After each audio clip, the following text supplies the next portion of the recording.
war of which I speak is not the one being fought in the deserts of Iraq and the mountains of Afghanistan, but a war that is being fought in this very room, in the streets and alleys of Milwaukee, in the woods of Rhinelander, and the factories of Wausau.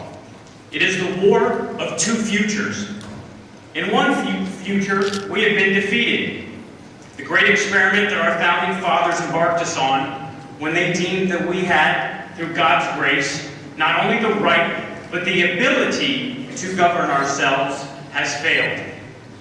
In this future, we in Wisconsin watched as both the forms and the functions of the state grew, and with it, our dependency for all the elements that sustain us in our daily lives, our jobs, our education, our health care, and our retirement. The socialist dream that Barack Obama, Nancy Pelosi, and Tom Barrett have long advocated for has become reality. Their dream, however, could not be sustained.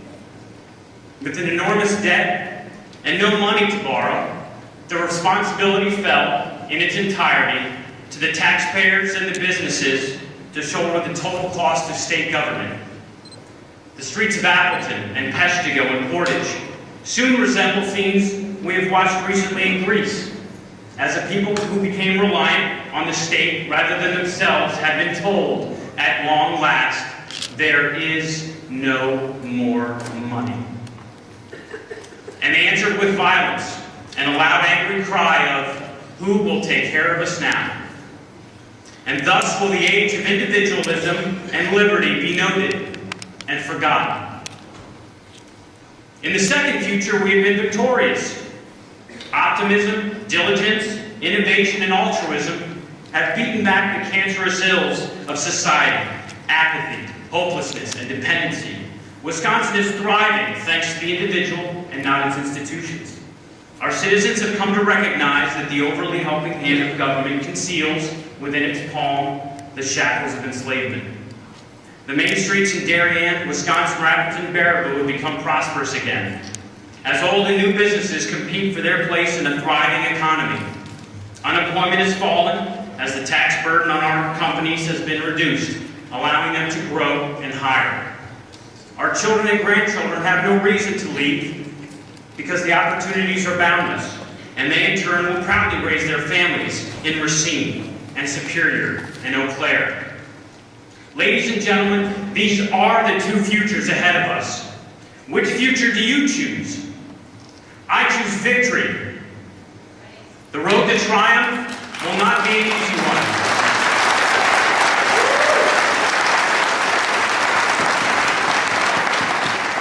The first and greatest battle that we will face will be to awaken those in society who have become inexcusably silent, who have become disenfranchised, disillusioned, and apathetic.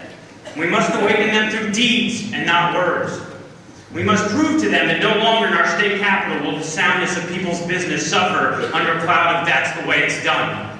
We must prove to them that we will not raise our taxes and fees, making it difficult for businesses like mine to thrive under that's the way it's done. We must prove to them that no longer will elected officials waste time on ridiculous legislation under a cloud of that's the way it's done. And we must prove to them that we will not tolerate it as jobs flee, classrooms rot, and we're forced to live with the consequences of that's the way it's done. Well, I, for one, am sick and tired of the way it's done. So please don't tell me that we have to send Madison to fix Madison.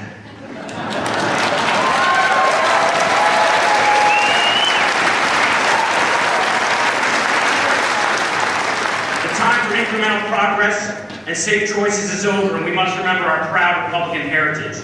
We are the party of Grant. We are the party of Lincoln. We are the party of Reagan. It is our responsibility, our duty to push the boundaries as they did, to learn as they did, to struggle as they did, to risk greatly as they did, all for the merest possibility to move the very idea of self-governance forward.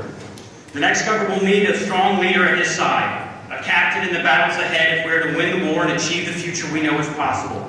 I have served our country as a Green Beret officer, spending 2 years of my life in Afghanistan. I have led and fought beside the best warriors our nation produces. From them I learned that leadership is servitude. It is responsibility, it is selfless, and above all, it is the difference between success and failure.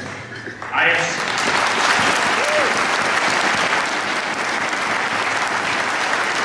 have seen examples of courage, sacrifice, and leadership on the battlefield. It is time I see them in state government.